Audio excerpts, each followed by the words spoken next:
네, 오늘 감사함으로 하나님께 예배 드릴 수 있게 되어서 너무 감사하고 우리 교우들 수고 많이 하셨습니다.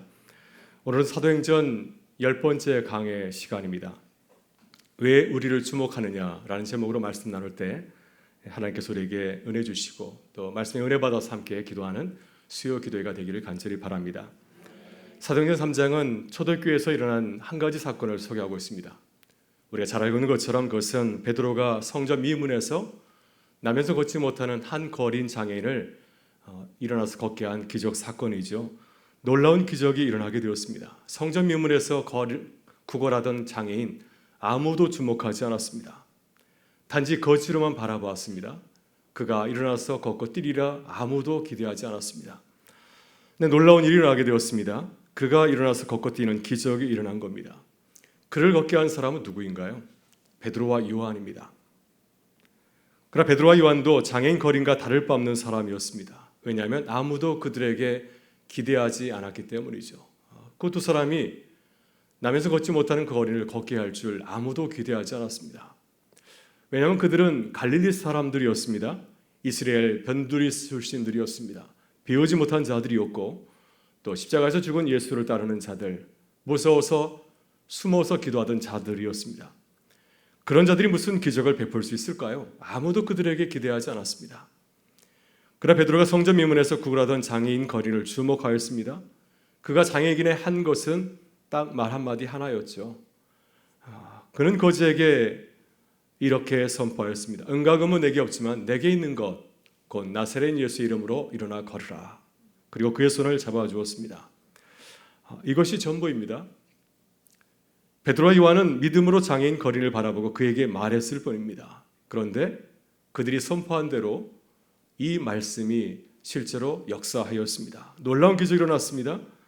그가 일어나서 걷기만 한 것이 아니라 뛰기까지 하였습니다. 그 모습은 그 자체가 놀라운 기적의 증거였고 또 구약 성서에서 예언하였던 종말에 일어날 하나님의 약속의 성취였습니다. 그를 바라보는 사람이 모두 놀랐을 겁니다. 아주 오랜만에 성전에서 이와 같은 놀라운 하나님의 말씀이 이루어지는 사건을 보게 되었기 때문이죠. 그 후에 사람들이 베드로에게 몰려들었습니다. 베드로와 요한이 있었던 솔로몬 행각이라 불리는 곳에 많은 사람들이 몰려들었습니다. 그리고 이 놀라운 기적을 경험하였던 장애인도 베드로와 요한에게 달려들었습니다. 그리고 그를 붙잡으려고 하였습니다. 이것은 아주 당연한 반응이죠.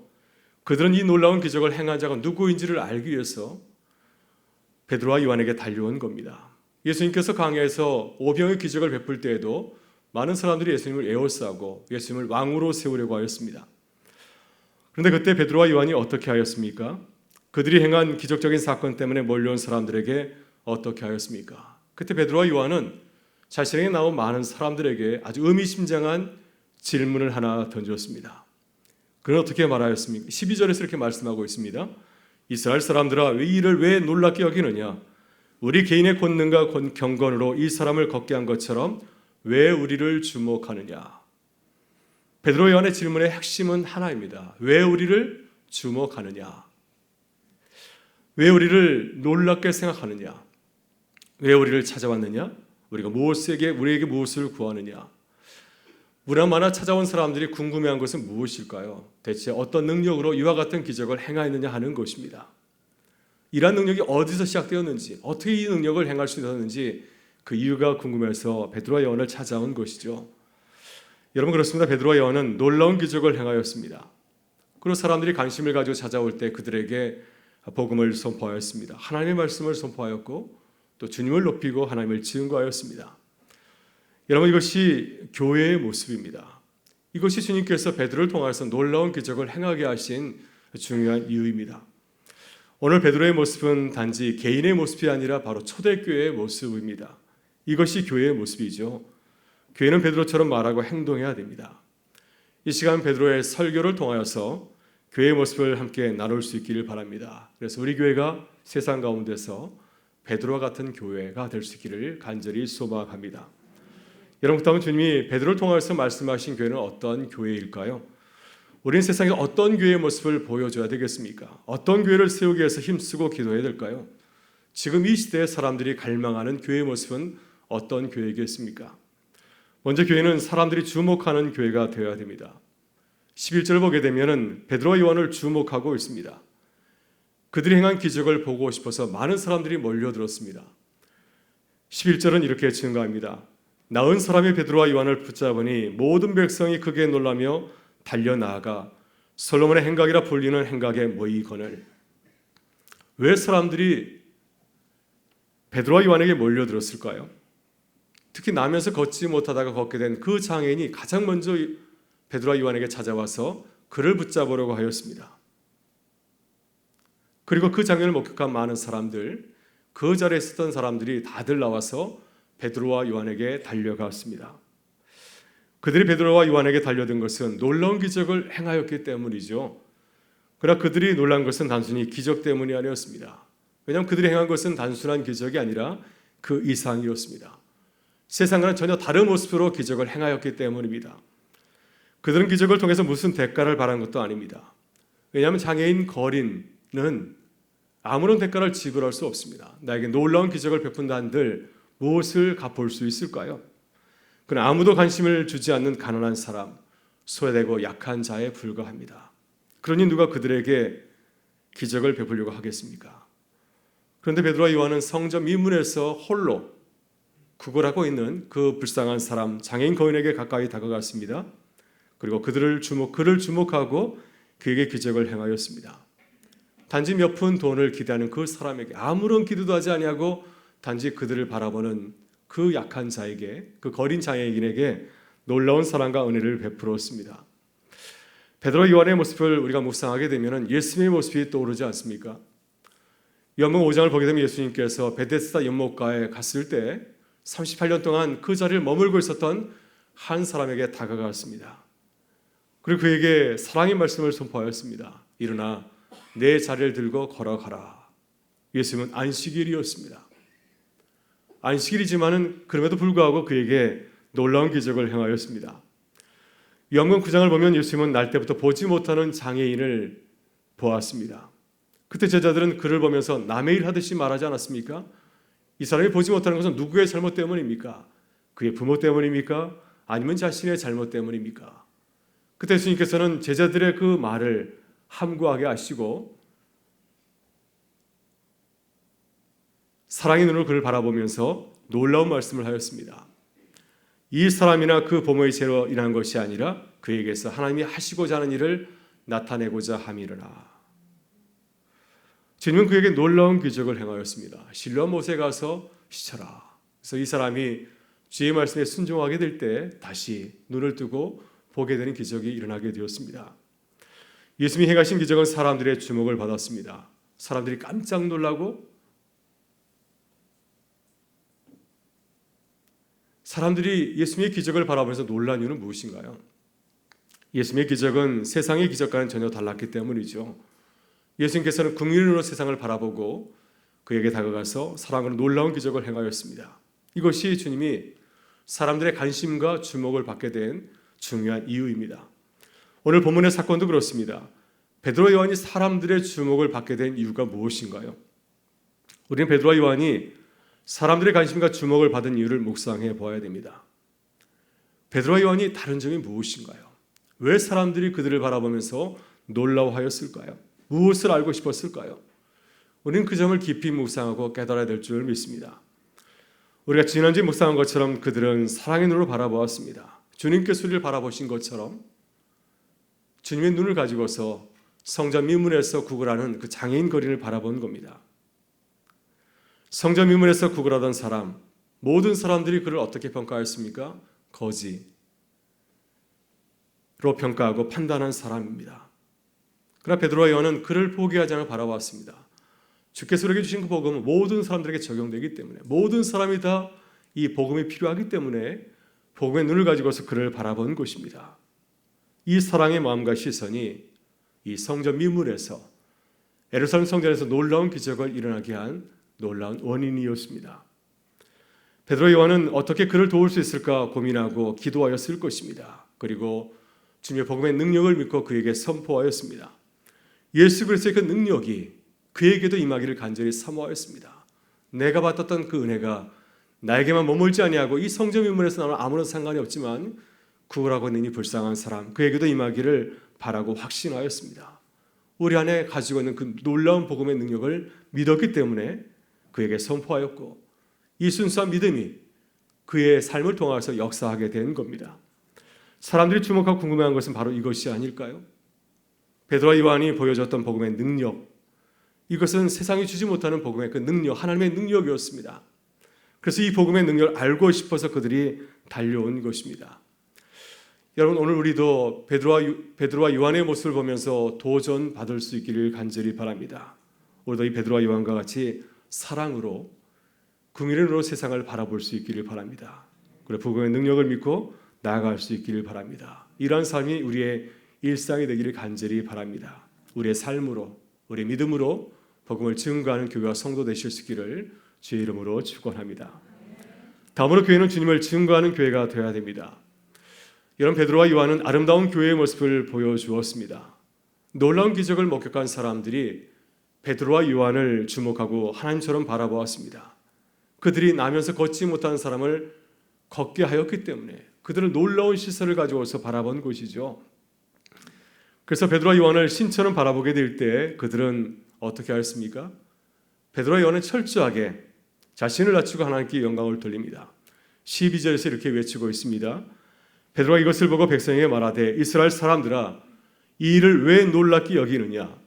우리 개인의 권능과 경건으로 이 사람을 걷게 한 것처럼 왜 우리를 주목하느냐? 심지어 베드로와 요한은 이 놀라운 기적을 예수님께 돌리고 있습니다. 예수를 믿는 자들은 모두가 다 믿음으로 이와 같은 역사를 경험할 수 있다고 그는 증거하고 있습니다. 그래서 이 기적의 역사를 나에게 돌린 것이 아니라 내 믿음의 행위로 돌린 것이 아니라 이 모든 것을 주님에게 돌리고 있습니다. 16절에서 이렇게 증거하고 있습니다. 그 이름을 믿음으로 그 이름이 너희가 보고 아는 이 사람을 성하게 하였나니 예수로 말미암아 난 믿음이 너희 모든 사람 앞에서 이같이 완전히 낫게 하였느니라. 여러분, 그렇습니다. 하나님께서 우리에게 은혜 주시는 것은 무슨 이유일까요? 우리 믿는 사람들에게 많은 은혜를 주시지 않습니까? 우리에게 이 놀라운 은혜를 주신 이유는 주님을 높이고 찬양하기 위해서입니다. 우리에게 복을 주시는 이유도 마찬가지이죠. 우리의 믿음을 자랑하라고 하는 것이 결코 아닙니다. 우리에게 주신 그 복을 주신 주님을 높이고 찬양하라고 하는 것입니다. 이것이 증인된 교회의 삶인 줄 믿습니다. 여러분, 사도행전 14장을 보게 되면은 바울과 바나바가 루스드라에서 선교하면서 겪었던 일입니다. 이 바울과 바나도 마찬가지로 나면서 걷지 못한 사람을 고쳐왔습니다. 그에게 구원받을 믿음이 있는 것을 보고 그에게 일어나 걸어라 외쳤습니다. 그때 그가 일어나게 되었어요.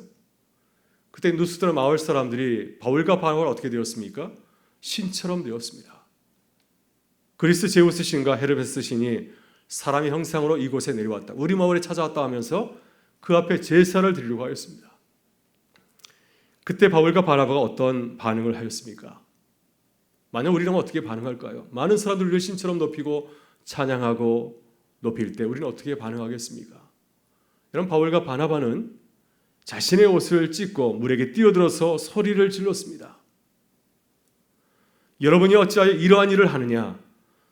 우리도 여러분과 같은 성경을 가진 사람이라 여러분에게 복음을 전하는 것은 이런 헛된 일을 버리고 천지와 바다와 그 가운데 만물을 지으시고 살아계신 하나님께로 돌아오게 함이라. 이런 바울과 바나바는 놀라운 기적을 행하였습니다. 아무나 행할 수 없는 놀라운 기적을 행하였어요. 아마도 당시에 나면서 걷지 못한 사람을 걷게 하는 것이 가장 큰 기적 가운데 하나였던 모양입니다. 그런데 주님께서 이런 놀라운 기적을 선교 여행 가운데 행하게 하신 중요한 이유가 무엇일까요? 그 목적은 오직 하나이죠. 주님을 증거하는 겁니다. 이 기적을 통해서 주님을 만나고 믿게 하는 것, 이것이 주님께서 그들에게 놀라운 기적을 행하게 하신 중요한 이유인 줄 믿습니다. 그래서 바울과 바나바는 이 기적을 나에게 돌린 것이 아니라 철저하게 주님께 돌렸습니다. 심지어 그들은 옷을 찢기까지 하였습니다. 혹여라도 이 사람들이 나를 신처럼 여길까 봐, 내게 주의 영광을 내가 조금이라도 훔칠까 봐 그것이 두려워서 자신의 옷을 찢고 그들에게 선포한 겁니다. 여러분, 이 일로 인해서 바울과 바나바는 어떤 일을 겪게 되었습니까? 그들은 마을 사람들에게 돌 세례를 맞고 거의 순교 직전까지 가게 되었습니다. 사람들이 그가 죽은 줄 알고 바울과 바나바를 마을 밖에 버리고 간 겁니다. 오늘 새벽 우리는 요셉의 얘기를 나누었습니다. 요셉이 애굽의 총리 대신이 되었을 때 그를 노예로 팔아넘긴 형들을 만나게 되었습니다. 정말 원수를 갚을 수 있는 절호의 기회를 만난 것이 아닌가요? 자신이 20년 동안 애굽에서 고생을 하였는데 그 모든 수모를 겪게 한 그 장본인을 만났으니 이번에야말로 자신의 원수를 갚을 좋은 기회가 아니겠습니까?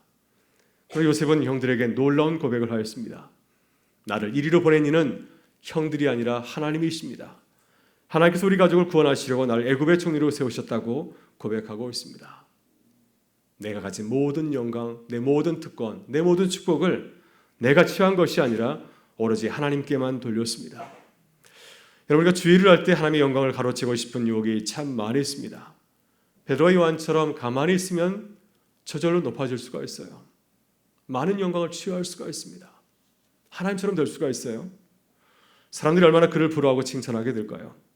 그러나 베드로는 사람들의 시선을 철저하게 거절하고 거부하였습니다. 사람들의 시선을 내가 취한 것이 아니라 그 시선을 돌려서 하나님을 바라보게 하였습니다.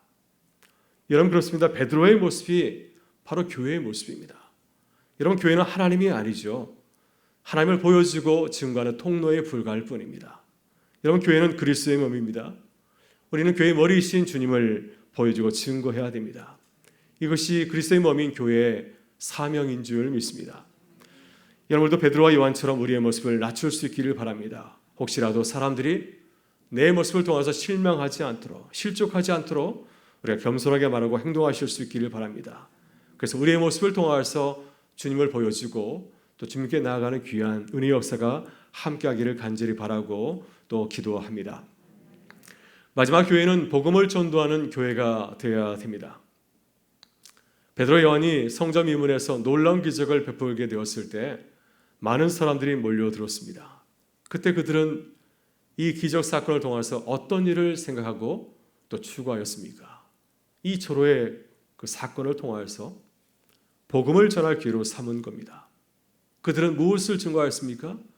나의 믿음을 증거하지 않았습니다. 나의 삶을 내놓지 않았습니다. 그들은 오로지 예수 그리스도를 증거하였습니다. 주님께서 고난당하시고 십자가에 죽으신 그 사건, 하나님께서 예정되신 하신 사건이라고 전하였고요. 또 십자가의 사건은 우리의 죄를 사하신 구원 사건이라고 말하였습니다. 왜냐하면 이 십자가의 사건은 유대인들에게 가장 이해하기 힘든 사건이었기 때문이죠. 그래서 가장 먼저 예수 그리스도의 그 사건을 증거한 겁니다. 베드로 요한뿐만 아니라 구체적으로 예수 그리스도를 소개하였습니다. 예수님은 하나님께서 오래전부터 영원전부터 예정하신 분이라고 말씀하였고요. 또 예수님은 모세와 다윗이 예언하신 분이라고 증거하였습니다. 또 예수님은 아브라함이 약속한 복의 근원이라고 말씀하였습니다. 모든 성경이 예수님을 증거하고 있고 또 모든 성경은 예수님의 도래를 예언하고 있다고 증거하였습니다. 그래서 우리는 예수님을 영접해야 된다고 증거하였습니다. 그래야 우리가 주님이 주시는 제사함을 받고 구원을 누릴 수 있다고 예수님을 영접할 것을 자신의 말씀을 듣는 사람들, 자신의 기적을 보았던 많은 사람들에게 증거하고 나눈 것입니다. 19절에서 이렇게 말하고 있습니다. 그러므로 너희가 돌이켜 회개하고 돌이켜 너희 죄 없이 함을 받으라. 이같이 하면 새롭게 되는 날이 주 앞으로부터 이를 것이요. 또 26절에서 이렇게 증거하고 있습니다. 하나님이 그 종을 세워 복주려고 너에게 먼저 보내사 너희로 하여금 돌이켜 각각 그 악함을 버리게 하셨느니라. 그래서 예수 그리스도를 바라보고 회개하고 돌아올 것을, 그분을 믿고 의지할 것을, 복음의 핵심인 예수 그리스도를 그들은 증거하였습니다. 여러분, 베드로와 요한은 세상에서 복음을 전하는 교회의 자아상입니다. 그리스도인의 자아상입니다. 교회는 베드로와 요한처럼 복음을 전하기 위해서 있는 줄 믿습니다. 디모데후서 4장 2절에서 바울 사도는 자신의 믿음의 아들 디모데에게 이렇게 당부합니다. 너는 말씀을 전파하라. 때를 어떤지 못 어떤지 항상 힘쓰라. 그래서 어떤 상황 가운데서도 항상 복음을 전할 것을, 전도의 기회를 삼을 것을 간절하게 부탁하고 있습니다. 요즘 우리는 전도하기 힘든 시대에 살고 있습니다. 사람들이 쉽게 마음을 열지 않습니다. 복음을 받아들이고 하지 않습니다. 그러나 우리는 쉽게 포기하지 말고 기회를 찾고 구해야 될 줄 믿습니다. 여러분, 베드로와 요한을 우리가 닮을 수 있기를 바랍니다. 베드로 요한은 성전 미문에 기도로 올라가면서 주위를 주목하여 바라보았습니다. 누구에게 복음을 전할 것인가? 누구에게 복음을 전할 것인가? 그 하나님의 은혜를 간절히 구할 때 나면서 걷지 못한 사람을 바라보게 되었고 또 그를 통해서 복음을 전할 수 있는 기회를 얻게 된 겁니다. 여러분도 우리의 삶과 주변을 조목하며 바라보실 수 있기를 바랍니다. 그래서 복음을 전할 기회를 찾고 또한 주님께서 우리에게 주신 그 은혜를 나누는 주님의 사람들이 되실 수 있기를 바랍니다. 오늘은 참 기쁘고 즐거운 날입니다. 정말 감사한 날이죠. 구청과 조합이 교회의 입장과 뜻을 받아들여서 정비개혁 변경안을 제출하였습니다. 그동안 수고하고 애쓴 또 기도하신 우리 교우들에게 깊은 감사를 드리고 또 이 모든 일을 이루게 하신 하나님께 모든 감사와 영광을 올려드립니다. 오늘 밤 함께 기도할 때 우리 하나님께 감사하는 귀한 시간이 될 수 있기를 바라고요. 이러한 어려운 사건을 통하여서 이 놀라운 감격의 사건을 통하여서 우리가 더욱더 복음을 증거하는 교회로 거듭날 수 있도록 기도하는 밤이 되실 수 있기를 바랍니다. 우리가 겸손하게 주님의 은혜와 사랑을 전하는 교회가 될수록 함께 기도하는 시간이 될 수 있기를 주의 이름으로 축원합니다. 기도하시겠습니다.